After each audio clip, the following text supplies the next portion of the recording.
The massive alien ship drifted through the cold darkness of space, its hull stretching over 3 miles from nose to tail. Inside the command center, tall creatures with gray skin and 4 arms worked at glowing control panels. Their leader, War Master Kethver, stood on a raised platform watching the main screen. His yellow eyes studied the strange signals coming from a small blue planet far ahead. "Report," he commanded in a voice that sounded like grinding metal.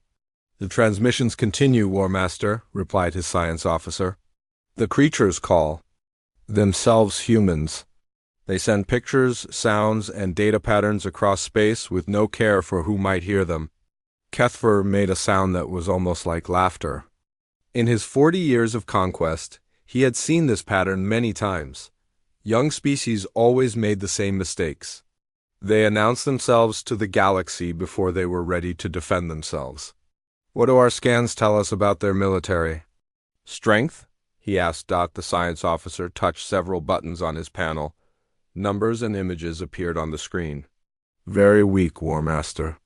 They have a few small ships in orbit around their planet. Most cannot even leave their star system.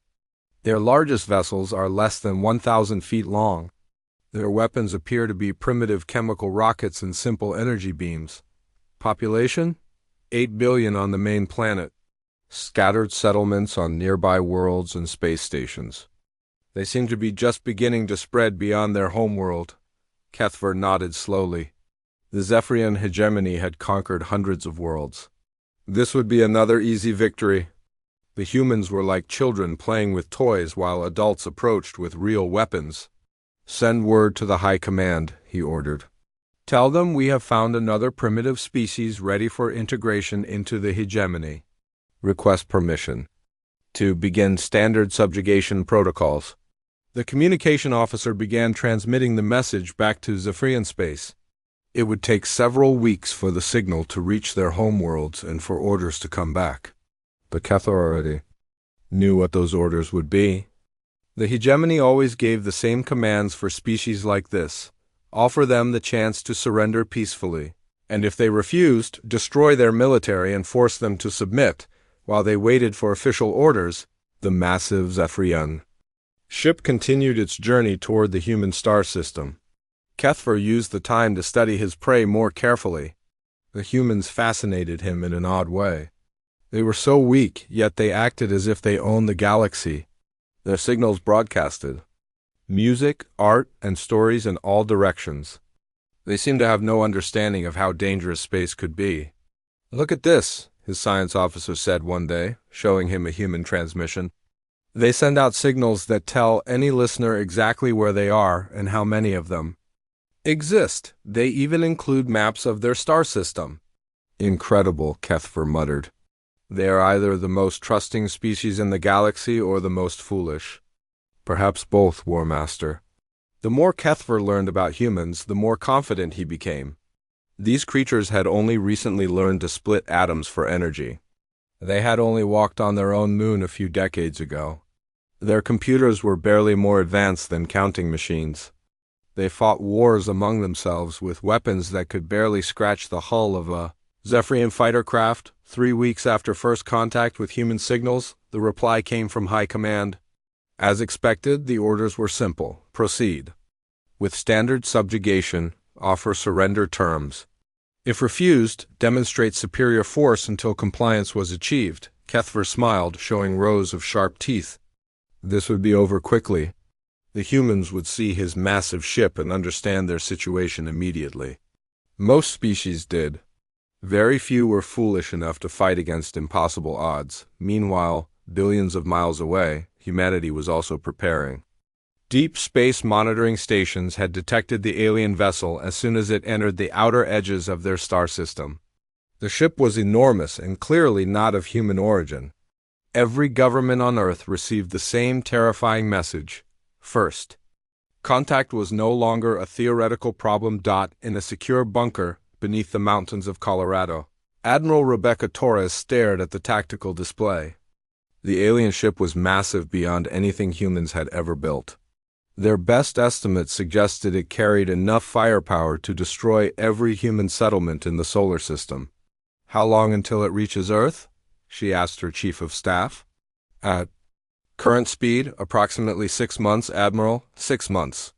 It seemed like both an eternity and no time at all.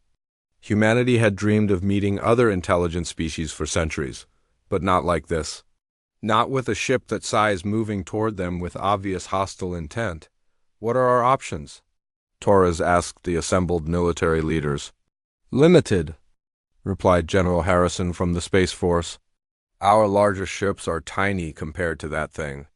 Our weapons are designed to fight other human vessels, not alien technology we don't understand.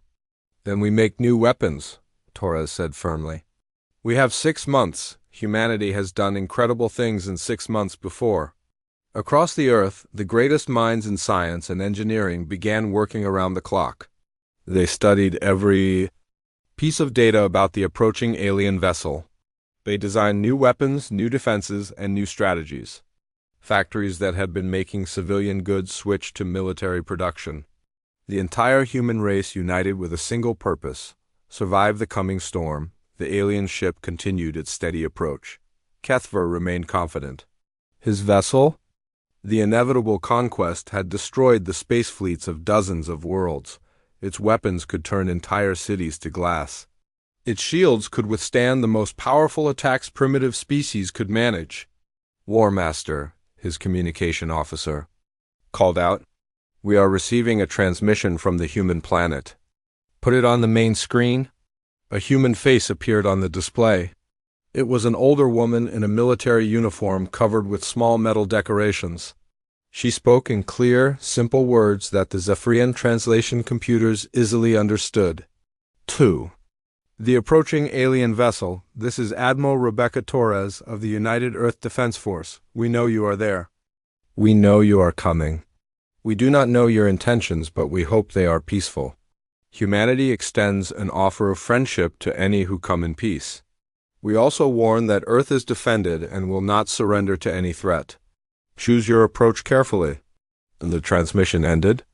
Kethver laughed out loud, a harsh sound that echoed through the command center. "Did you hear that?" he asked his officers. "They are warning us to be careful. These tiny creatures with their primitive weapons think they can threaten the inevitable." Conquest. His officers joined in the laughter. The idea was ridiculous. The human ships they had detected were like insects compared to their mighty dreadnought. Their weapons were toys. Their threat was meaningless. "Send a reply," Kethver ordered. "Tell them we are the Zephyrian hegemony. Tell them their choice is simple. Surrender now and become a protected species under our rule, or resist and face destruction. Give them 1 week to decide." The message was transmitted toward Earth. Kethver expected a quick surrender. Most species chose life over pointless heroism. But as the days passed, no reply came from the humans. Instead, his sensors detected increased activity throughout their star system. Ships were moving, stations were being fortified. It appeared the humans were choosing to resist. "Foolish," Kethver said to himself, "but their choice is made." He began planning the attack that would break human resistance. It would be swift and devastating. The humans would learn what happened to species that defied the hegemony. Their ships would burn, their stations would crumble, and their leaders would beg for mercy. What Kethver did not know was that humanity had been preparing for this moment longer than he realized. For decades, human scientists had wondered what would happen if hostile aliens found Earth. They had made plans, designed weapons, and created strategies for exactly this situation. The approaching alien ship was massive and powerful. But humanity had something the Zephyrians had never encountered before. The desperate creativity of a species fighting for its survival, combined with the cold logic of minds that treated warfare as a science to be perfected. The stage was set for a battle that would change both species forever. Neither side truly understood what they were about to face. The week passed without a response from Earth. War Master Kethver was not surprised. Fear often made primitive species go silent. They probably hoped that if they ignored the threat, it would go away. Soon they would learn that the Zephyrian hegemony did not simply disappear. "Reduce speed," Kethver commanded as his ship approached the outer planets of the human system. Begin active scanning. I want to know the location of every human vessel and station. The sensor officer's 4 hands moved across his control panel. Scanning now, War Master. Detection range expanding. Green dots began appearing on the main tactical display. Each dot represented a human ship or station. There were more than Kethver had expected, but still pathetically few compared to the military forces of other species the hegemony had conquered. Interesting, muttered his science officer. The humans have been busy during our approach. Explain. They have moved ships from their inner system to positions near the large gas giant they call Jupiter. It appears they are trying to create some kind of defensive line. Kethver studied the display. The human ships were arranged in a loose formation around Jupiter and its moons. It was a reasonable defensive strategy for a primitive species, but it would not save them. The inevitable conquest could destroy every ship they had without taking significant damage. How many ships? He asked. 47 vessels detected, War Master. The largest appears to be approximately 1,200 feet in length. Most are much smaller, Kethver nodded. 47 ships against 1 Zephyrian dreadnought. The humans were brave, he would give them that. Foolish, but brave. Open a communication channel to all human vessels and their home planet, he ordered. It is time to make our position clear. The communication system powered up. Within moments, Kethver's image was being broadcast to every human ship and station in the system. He stood tall on his command platform, his gray skin and yellow eyes making him look like a creature from human nightmares. People of Earth, he began in a voice that the translation computers made sound cold and mechanical. I am War Master Kethver of the Zephyrian hegemony. Your week of silence tells me you have chosen to resist rather than accept our generous offer of protection. He paused, letting his words sink in. This is unfortunate but not unexpected. Young species often make poor choices based on pride rather than wisdom. I will give you one final opportunity to avoid unnecessary death and destruction. The tactical display showed him the positions of all human forces, so few ships, so small, so helpless. You see before you the inevitable conquest, a dreadnought of the hegemony fleet. This single vessel carries more firepower than your entire species has ever created. Your largest ships are barely worthy of the name.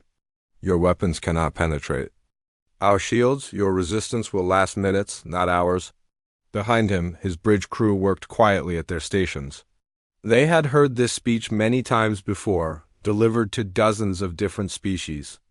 The result was always the same. However, Kethver continued, the hegemony values life. We do not wish to destroy what can be saved. Therefore, I make this final offer. Surrender now, and your species will be granted protected status within the hegemony. You will live under our guidance, but you will live. Refuse, and we will demonstrate why resistance is futile. The transmission ended. Now came the waiting. Most species took several hours to debate among themselves before accepting the inevitable. Some took days. A very few were foolish enough to actually fight. Those were quickly crushed and served as examples to other worlds. 2 hours later, a response came from the human fleet. The main screen flickered to life, showing a human woman in a dark blue uniform. She had short brown hair streaked with gray and eyes that seemed older than her face. The name tag on her uniform read, Chun. War Master. Kethver, she said in a calm, steady voice. I am Captain Sarah Chun of the United Human Space Vessel Retribution. I speak for the human fleet and our government. Kethver leaned forward slightly. This human showed no sign of fear. Interesting. We have considered your offer, Chun continued. Humanity appreciates that you have given us time to discuss our response. However, we must respectfully decline. A murmur went through the Zephyrian bridge crew. Respectful decline? Most species either begged for mercy or hurled threats and insults. This human spoke as if she were discussing a business deal. We understand you believe your technology is superior to ours, Chun said. You may be correct. But humanity has learned something important during our short time in space. The universe is vast and dangerous. And survival requires more than just big ships and powerful weapons. Kethver's yellow eyes narrowed. What was this primitive creature trying to say? Therefore, Chun continued, we propose an alternative to immediate violence. Meet us at coordinates we will transmit. Come alone, as we will come alone. Let us discuss this situation like intelligent beings before we resort to destruction. The transmission included a set of coordinates in space between Jupiter and the asteroid belt. Kethver stared at the numbers on his screen. A meeting? This human wanted to negotiate face-to-face? War Master, his tactical officer said quietly, this could be a trap. A trap? Kethver almost laughed. What could these humans possibly do? To us? Their largest ship is smaller than our fighter bay? He thought for a moment. A face-to-face meeting might actually be useful. It would demonstrate Zephyrian's superiority even more clearly than his broadcasts. The humans would see the inevitable conquest up close and understand just how outmatched they were. Perhaps seeing his ship in person would finally break their foolish resistance. Very well, he decided. Signal the human captain. Tell her we'll meet at her coordinates in 6 hours. Warn her that any treachery will result in the immediate destruction of her entire fleet. The message was sent. Kethver spent the next few hours reviewing intelligence reports on human psychology. His science teams had analyzed thousands of human transmissions to understand how these creatures thought. Humans seemed to value concepts like honor, courage, and sacrifice above practical considerations like survival. This made them unpredictable but also exploitable. 6 hours later, the inevitable conquest arrived at the meeting coordinates. Kethver stood on his bridge, studying the tactical display. The human ship was already there, waiting for them. He had to admit the human vessel was more impressive up close than he had expected. The USS Retribution was sleek and angular, covered in what appeared to be advanced armor plating. Strange weapon ports dotted its hull, and its engine section glowed with contained energy. For a primitive ship, it looked surprisingly dangerous. Size comparison? He asked his sensor officer. The human vessel is 1,400 feet in length, War Master. Our ship is 14,000 feet. We outmass them by a factor of approximately 50 to 1. Good, the size difference would make his point clearly. Open a communication channel, Kethver ordered. Captain Chun's face appeared on the screen again. Behind her, Kethver could see the human bridge. It was smaller than his command center but filled with sophisticated equipment. The humans working at various stations moved with practiced efficiency. War Master, Chun said with a slight nod. Thank you for agreeing to this meeting. Do not mistake this for weakness, human, Kethver replied. I am here to give you one final chance to see reason. Look upon the inevitable conquest and understand your situation. I am looking, Chun said calmly. Your ship is indeed impressive. Our sensor readings confirm it carries weapons that could devastate planets. Your technology is clearly more advanced than ours in many areas. Kethver smiled. Finally, the human was beginning to understand. However, Chun continued, impressive and invincible are not the same thing. Every ship has weaknesses. Every weapon system has limitations. Every crew makes mistakes. You speak of limitations? Kethver's voice rose slightly. Your ship could fit inside our main hangar bay. Your weapons are primitive chemical rockets and simple lasers. What could you possibly do against us? Perhaps nothing, Chun admitted. But consider this. You have traveled across the galaxy to conquer a species you know almost nothing about. You assume we are weak because our ships are small. You assume we are helpless because our technology appears primitive. But assumptions can be dangerous, War Master. Something in her tone made Kethver uneasy. This human was too calm, too confident. No primitive species facing extinction spoke with such certainty. You offer us survival as servants, Chun said. We offer you something different, the chance to leave in peace. Turn your ship around, return to your empire, and tell them that humanity is not ready for contact. Come back in 100 years, and perhaps we can meet as equals. The bridge crew of the inevitable conquest fell silent. A primitive human was offering them safe passage? The absurdity was beyond belief. "You threaten us?" Kethver asked, his voice dangerous. "No," Chun replied. "I warn you, there is a difference." Kethver had heard enough. This human's arrogance demanded an immediate response. It was time to demonstrate what happened to species that defied the hegemony. "Captain Chun," he said slowly, "you have made your choice. I tried to spare your people, but you preferred death to wisdom. So be it." He cut the communication channel and turned to his weapons officer. "Target the human ship. Prepare to fire a warning shot across their bow. Use minimum power." The silence on the bridge of the inevitable conquest stretched for several seconds. Every Zephyrian officer stared at their instruments in disbelief. Their most powerful weapon had struck the human ship directly, and yet it remained completely undamaged. "Run a full diagnostic on the plasma cannon array," Kethver ordered, his voice carefully controlled. "There must be a malfunction." The weapons officer's 4 hands flew across his control panel. Numbers and status reports flashed on his screen. "All systems functioning normally, War Master." The cannon fired at full power. The energy beam reached the target. "Then explain how that tiny ship survived," Kethver demanded, before anyone could answer. A new alarm sounded throughout the bridge. The tactical officer looked up from his station with confusion on his gray face. "War Master, the human ship is moving. It appears to be positioning itself for an attack. On the main display, the CSV Retribution was indeed turning. Its sleek hull rotated slowly until its forward weapons faced the massive Zephyrian dreadnought. For a moment, the 2 ships hung in space like ancient warriors preparing to duel. Captain Chin's voice came through the communication system, calm and professional as before. "War Master Kethver, you have demonstrated your weapon. As promised, we will now demonstrate ours. Please prepare for impact."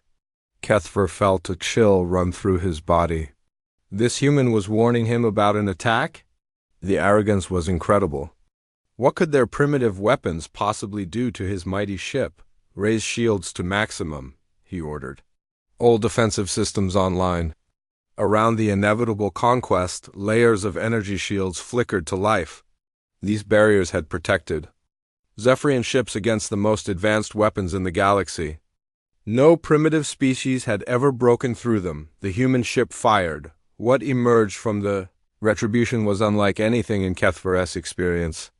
Instead of energy beams or explosive missiles, the human weapon appeared to be a simple metal projectile. But this projectile moved at incredible speed, faster than anything the Zephyrians had ever seen. The metal rod struck the inevitable conquest shields with devastating force. The first barrier collapsed instantly. The second held for a fraction of a second before failing. The third and fourth shields crumpled like paper. The projectile punched through all 5 shield layers and slammed into the dreadnought's armored hull. The impact sent shockwaves throughout the massive ship. Lights flickered on the bridge. Several crew members were thrown from their stations. Emergency alarms began wailing as damage reports flooded in. "Report!" Kethver shouted over the noise. "Hull breach on deck 17, the damage control officer called out. "Emergency bulkhead sealing. No immediate danger to ship integrity, but we have lost 2 weapon batteries and a sensor array." Kethver stared at the tactical display in shock. A single shot from the human ship had penetrated shields that should have been impenetrable and damaged his vessel. "How was that possible? What type of weapon was that?" he demanded. "Analysis shows it was a solid projectile, War Master," the science officer reported.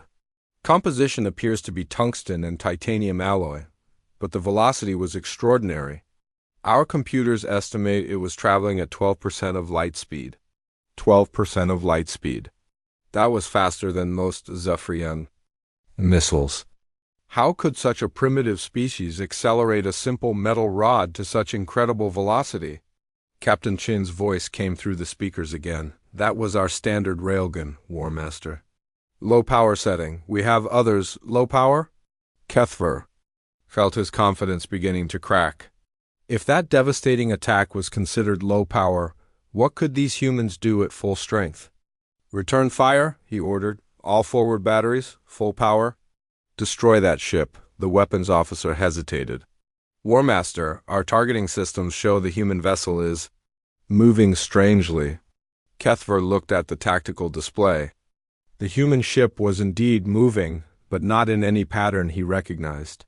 It twisted and turned through space in ways that seemed to defy physics.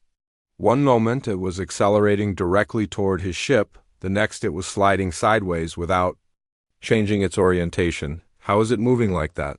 He asked. Unknown, Warmaster. Their propulsion system does not match any technology in our databases. The weapons officer finally managed to lock onto the erratically moving human ship. Multiple plasma cannons fired simultaneously, sending streams of deadly energy toward the Retribution. The human ship did something impossible. It stopped moving in one direction and instantly began moving in another, as if momentum and inertia were merely suggestions rather than laws of physics. Every energy beam missed by wide margins. Impossible, Kethver muttered. Nothing can change direction that quickly without destroying its crew, but the human ship was doing exactly that. It danced through space around the massive Zephyrian dreadnought, avoiding every shot while continuously firing its own weapons. Each railgun blast found its target, punching through the inevitable Conquest's weakening shields and carving chunks out of its armored hull. Shields down to 60%, the defensive systems officer reported. Hull damage increasing. We are losing weapon emplacements faster than we can compensate. Kethver watched in growing horror as his mighty ship was slowly torn apart by an enemy he had dismissed as primitive. Every assumption he had made about human technology was proving wrong. Their small ship was faster, more maneuverable, and more heavily armed than should have been possible. Launch fighters, he commanded. Swarm tactics. If we cannot hit them with our main guns, we will overwhelm them with numbers. The fighter bays of the inevitable Conquest opened, releasing a cloud of small attack craft. Each fighter was roughly the size of a human shuttle, but armed with plasma cannons and guided missiles. 50 fighters launched in the first wave, with more following. The human ship immediately changed its tactics. Instead of continuing its long-range bombardment, it turned toward the incoming fighters and accelerated directly at them. What is it doing? Kethver asked. It is flying into our fighter formation. What happened next defied every rule of space combat Kethver had ever learned. The human ship plunged into the middle of the fighter swarm and began moving in patterns that seemed impossible. It spun, rolled, and twisted through space while firing dozens of smaller weapons from ports all along its hull.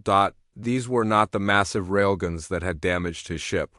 These were point defense weapons designed to destroy incoming missiles and small craft. But the humans used them with deadly precision. Every burst of fire destroyed a Zephyrian fighter. Within minutes, half the attack force was gone. How are they tracking so many targets simultaneously? The tactical officer asked in amazement. And how are they avoiding collision? Added the flight operations officer. They are moving through our formation at incredible speed, but they never hit anything accidentally. Kethver had no answers.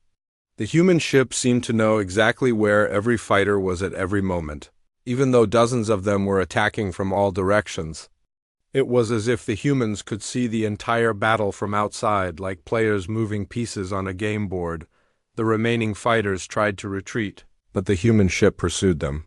Its point defense weapons continued their deadly work until only a handful of Zephyrian fighters escaped back to the inevitable Conquest. Fighter losses at 85%. The flight officer reported in a shaken voice. Captain Chun's voice came through the communication system once more. Warmaster, your fighters are well designed but predictably programmed. Our computers analyzed their movement patterns within the first 30 seconds of engagement. After that, targeting them became a simple mathematical exercise. Computers? Kethver realized with growing dread that he might be fighting artificial intelligence rather than human pilots. But that raised even more questions. How had such a primitive species developed computer systems advanced enough to outthink Zephyrian technology? Sir, the sensor officer called out, I am detecting multiple new contacts approaching from the human fleet. More ships? Kethver felt panic beginning to creep into his thoughts. If the rest of the human fleet was anything like this single vessel, his ship was doomed. Identify the new contacts, he ordered. They appear to be, supply ships, War Master, cargo vessels and support craft. But they are moving in formation with military precision. Supply ships? What use could cargo vessels be in a battle like this? He got his answer moments later when the approaching human ships began launching objects toward his vessel. These were not weapons, but clouds of small metallic spheres that expanded as they approached the inevitable conquest. Chaff, the sensor officer reported. The humans are deploying electronic countermeasures. The metal spheres burst open, releasing millions of tiny reflective particles into space around the Zephyrian ship. Suddenly, every sensor screen was filled with false targets. Radar became useless. Targeting systems lost lock on the human ship. Sensor efficiency down to 12%, the sensor officer reported. I can barely distinguish between real targets and decoys. The human ship took advantage of the confusion to resume its railgun bombardment. Without accurate sensors, the inevitable conquest could not return effective fire. The humans seemed unaffected by their own countermeasures, striking the Zephyrian ship with devastating accuracy while remaining nearly invisible. The ceasefire held for exactly 30 minutes. During that time, Kethver stared at damage reports that made no sense. His ship had been built to fight entire fleets. It carried weapons that could destroy cities and shields that had never been penetrated. Yet one human vessel had crippled it in less than 2 hours. Damage assessment complete, War Master, his chief engineer reported. 40% of our weapon systems are offline. Hull integrity is compromised in 17 sections. Our primary shield generators are operating at minimal capacity. Kethver barely heard the report. He was studying recordings of the battle, trying to understand what had happened. The human ship moved like nothing in his experience. It accelerated and turned in ways that should have killed any living crew through sheer force. Their weapons struck with impossible accuracy despite his ship's defensive measures. Sir, the communication officer interrupted his thoughts. The human captain is requesting to speak with you. Captain Chin's face appeared on the main screen. Behind her, Kethver could see human crew members working calmly at their stations. They showed no signs of stress or exhaustion despite the intense battle they had just fought. War Master, Chun said in her maddeningly calm voice. I hope you have used this time to consider your situation. What do you want? Kethver asked. The same thing I wanted at the beginning of our conversation. For you to leave our system peacefully and return to your people with a message. And if I refuse, Chun's expression did not change. Then we will continue our demonstration of human military capability. Before Kethver could respond, his tactical officer called out in alarm. War Master, I am detecting new contacts. Multiple ships approaching from the asteroid belt. The main tactical display updated to show dozens of new vessels emerging from hiding places among the asteroids. They were all human ships, but unlike anything Kethver had seen before. Some were long and sleek like the Retribution. Others were massive and blocky, clearly designed for different purposes. How many? He asked. 37 additional vessels, War Master, various sizes and configurations, 37 more ships. If each one was as dangerous as the Retribution, his situation had just become hopeless. But as Kethver studied the new arrivals, he noticed something strange. Many of these ships appeared to be converted civilian vessels. Cargo haulers, mining ships, even what looked like passenger liners. Captain Chun, he said, are those military vessels? Some of them, she replied. Others are civilian ships that have been temporarily converted for military use. Humanity learned long ago to adapt our resources to meet changing needs. As if to demonstrate her point, one of the converted cargo ships moved closer to the inevitable conquest. Its hull had been modified with additional armor plating and weapon mounts, but it was clearly a civilian design underneath. This is the merchant vessel Golden Horizon, a new voice came through the communication system. Captain Martinez speaking. We are normally a cargo hauler operating between Earth and the Mars colonies. Today, we are carrying a special delivery for our alien visitors. The cargo ship opened its bay doors and began launching objects toward the Zephian vessel. Kethver expected weapons or missiles.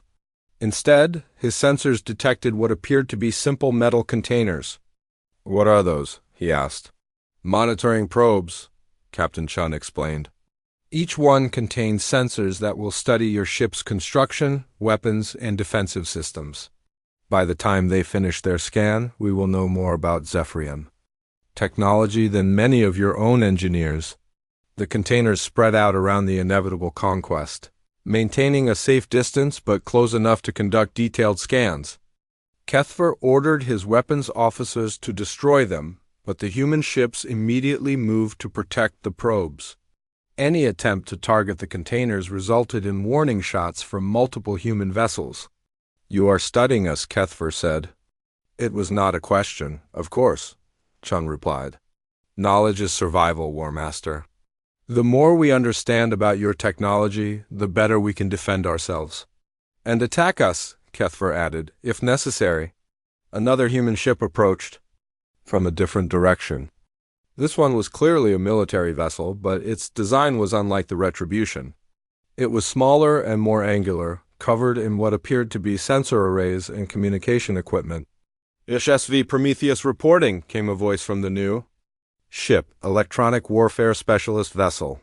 "We are prepared to begin active countermeasures testing." "Proceed, Prometheus," Captain Chun authorized. What happened next terrified Kethver more than the physical damage his ship had suffered. The human electronic warfare vessel began transmitting signals that penetrated the inevitable conquests. Computer systems not to cause damage, but to learn. "War Master," his computer technician called out in panic. "They are accessing our databases. Our security systems cannot stop them." "How is that possible?" "Their infiltration methods are unlike anything in our defensive protocols.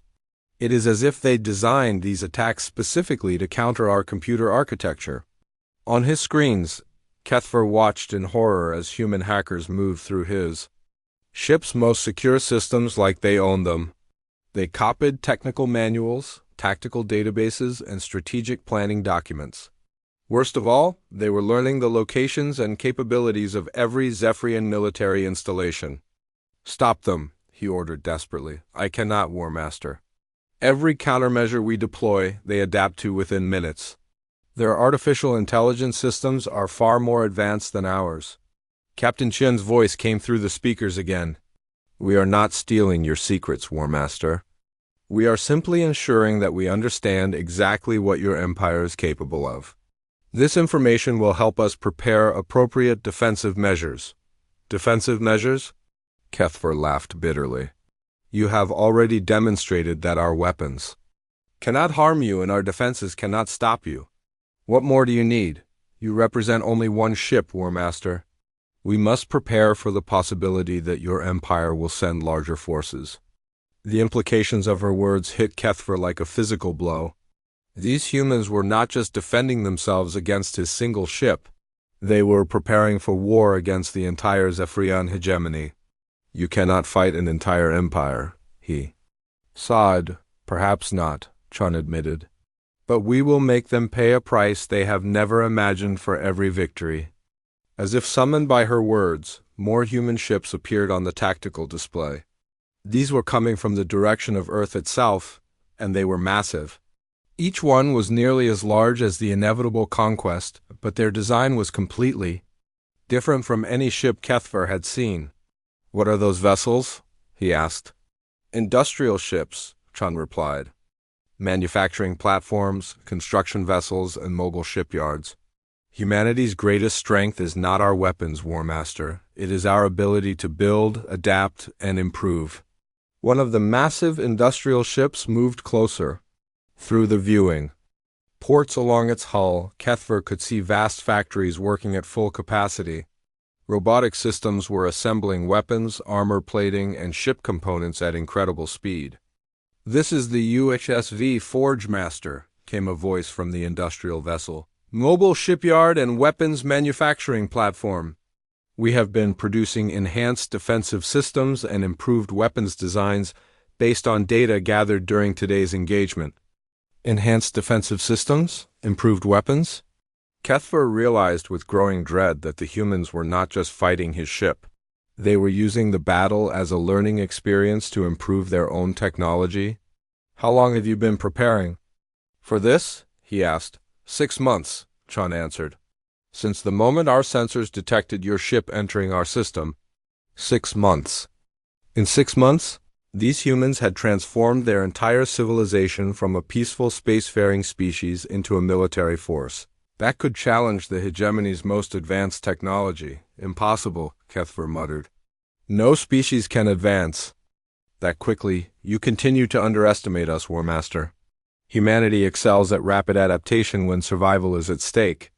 Our greatest achievements have always come during times of crisis. Another alarm sounded on the inevitable Conquest's bridge.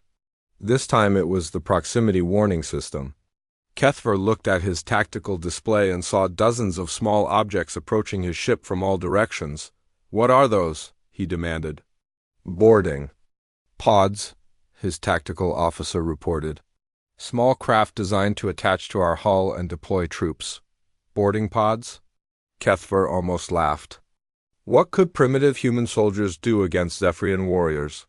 His crew was trained for hand-to-hand combat and equipped with advanced personal armor and weapons. Let them come, he said. My warriors will show these humans what happens to those who dare to board a hegemony vessel. The boarding pods attached to the inevitable Conquest's hull with magnetic clamps. Cutting tools began burning through the armor plating. Within minutes, human soldiers were pouring into his ship. The first reports from his security teams were confident. Zephyrian warriors were engaging the invaders and driving them back. But as time passed, the reports became increasingly desperate. The humans are using some kind of powered armor, his security chief reported. Our weapons cannot penetrate it. Their suits appear to enhance their strength and speed beyond natural limits. How many of them are there? Kethver asked. Unknown, War Master. The blast doors of the inevitable Conquest's bridge finally gave way with a sound like thunder.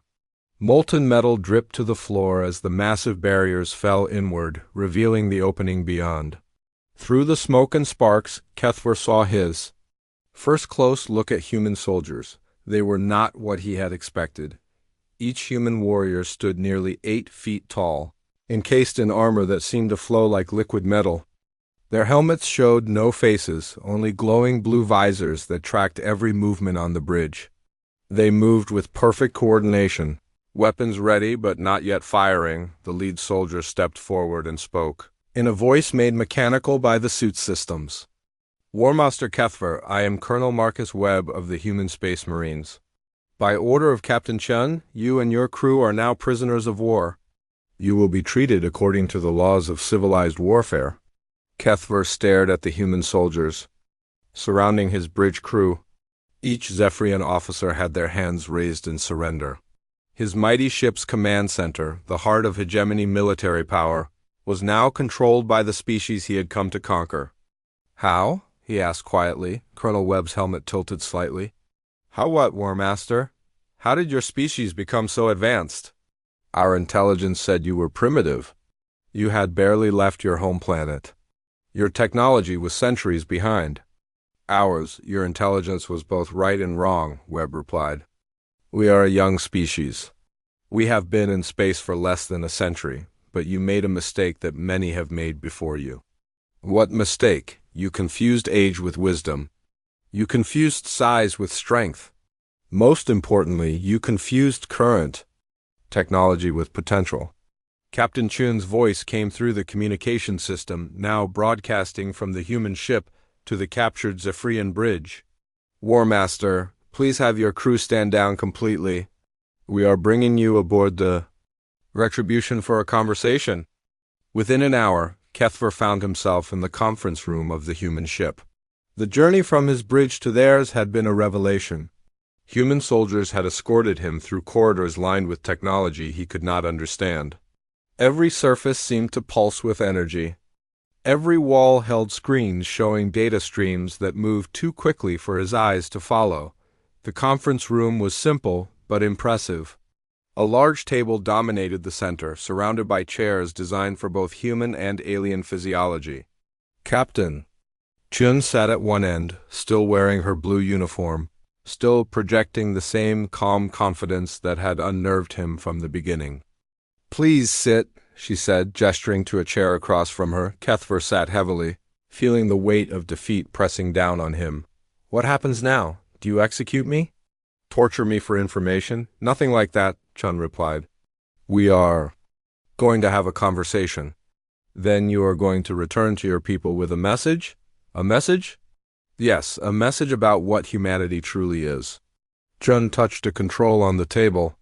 The walls of the conference room became transparent, showing the space around them. Kethver could see his own ship, the Inevitable Conquest, floating nearby. It looked pathetic now, its hull scarred and broken, its proud weapons silent, but what truly amazed him was the human fleet. Dozens of ships surrounded his vessel, each one different from the others.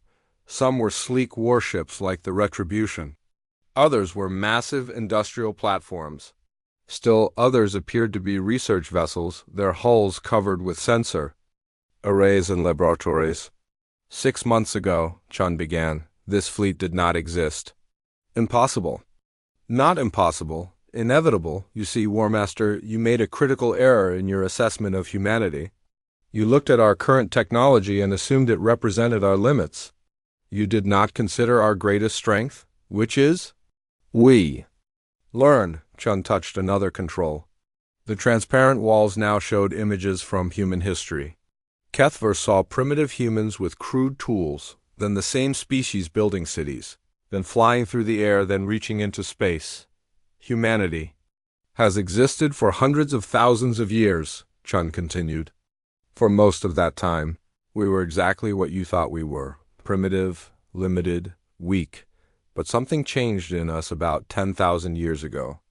We began to learn not just from our own experiences, but from each other. We began to build on the knowledge of previous generations. The images showed human technology advancing at an ever-increasing rate. Steam engines became automobiles. Automobiles became aircraft. Aircraft became spacecraft. At first, our progress was slow, Chun said. It took us thousands of years to go from stone tools to metal ones. But each advancement made the next one faster. We call it exponential growth. Your species has only been in space for decades, Kethver protested. How could you possibly challenge your technology? Chun finished. Because we had help. Help? Your help, War Master. And the help of every other species that has ever made the mistake of underestimating us. The display changed again.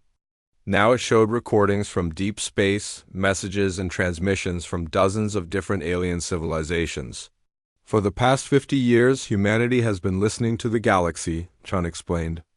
Every signal you broadcast, every piece of information you thought was secure, every technological advancement you shared with your allies. We heard it all. Kethver felt a chill run through his body.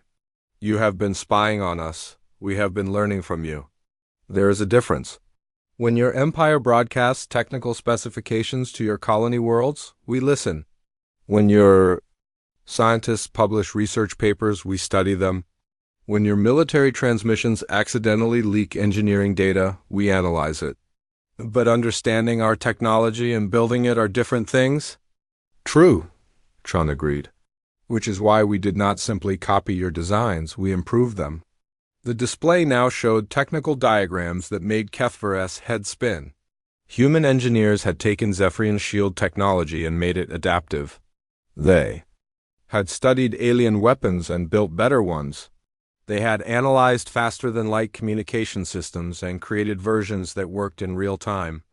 Your railgun, Kethver said slowly. How did you accelerate that projectile to such speed? Magnetic acceleration technology borrowed from 3 different species, combined with power systems we developed ourselves, and targeting computers that use artificial intelligence principles. We learned from intercepts of your own research transmissions. And your ship's movement? The way it defied physics? Inertial dampening fields? Your own scientists theorized about them 15 years ago. We built working prototypes 6 months ago. Chun stood and walked to the transparent wall, looking out at the human fleet. You see, War Master, humanity's greatest weapon is not our technology. It is our ability to take the best ideas from everywhere and make them work together. We are not the strongest species in the galaxy. We are not the oldest. We are not even the smartest. But we are the best at learning. And now? Kethver asked.